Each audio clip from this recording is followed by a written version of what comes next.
They made up a fake case. They're fraudulent people. And the judge already knows what he's going to do. He's a Democrat judge. In all fairness to him, he has no choice. He has no choice. He's run by the Democrats. I know this city better than anybody knows this city. There's nobody knows it like I do. He's a Democrat judge out of the clubhouses. He's controlled, and it's a shame. What's going on here is a shame. Our whole system is corrupt. This is corrupt. Atlanta is corrupt. And what's coming out of D.C. is corrupt.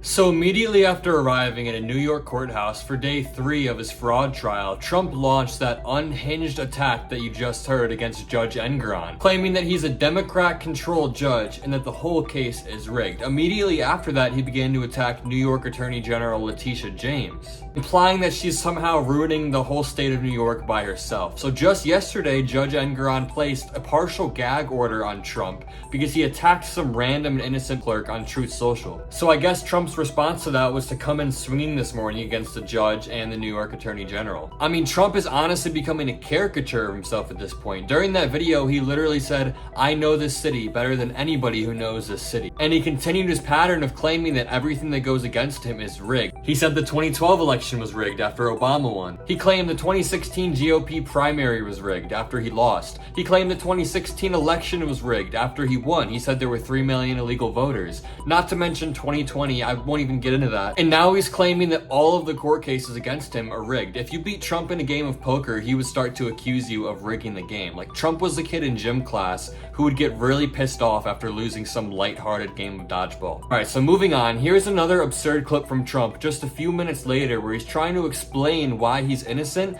but he can't help himself from talking about how his properties are the biggest and nicest in the country. Just watch. But she got the judge to value Mar-a-Lago for $18 million. When the smallest house in Palm Beach is probably worth $50 million. And this is the biggest, the best anywhere in the country. There's nothing like it.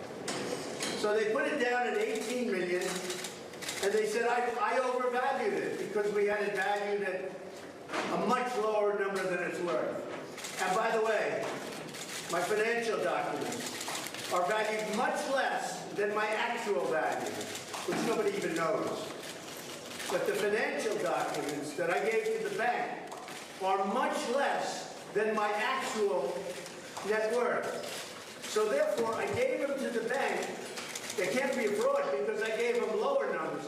I'm probably one of the only people ever to seek a loan. I didn't even need the loan because you see the kind of cash I have. I didn't even need loans. Maybe you don't do a deal or two. But I have a lot of cash, a lot of everything. You know, a lot of people are very surprised at how successful this is. You saw it today with the kind of cash I have and the kind of success we've had. But I'm a private company. I was never going to reveal this kind of stuff, but now it comes out. It comes out because a corrupt attorney general sued me for fraud.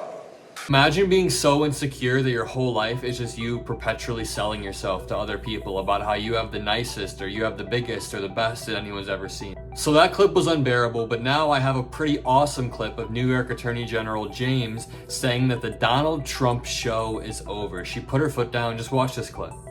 Trump's comments were offensive, they were baseless, they were void of any facts and or any evidence. What they were comments that unfortunately fomented violence, and comments that I would describe as race baiting, and comments unfortunately that appeals to the bottom of our humanity. This case was brought simply because it was a case where individuals have engaged in a pattern and practice of fraud. And I will not sit idly by and allow anyone to subvert the law. And lastly, I will not be bullied. And so Mr. Trump is no longer here. The Donald Trump show is over. This was nothing more than a political stunt. Subscribe to Occupy Democrats for more breaking news videos.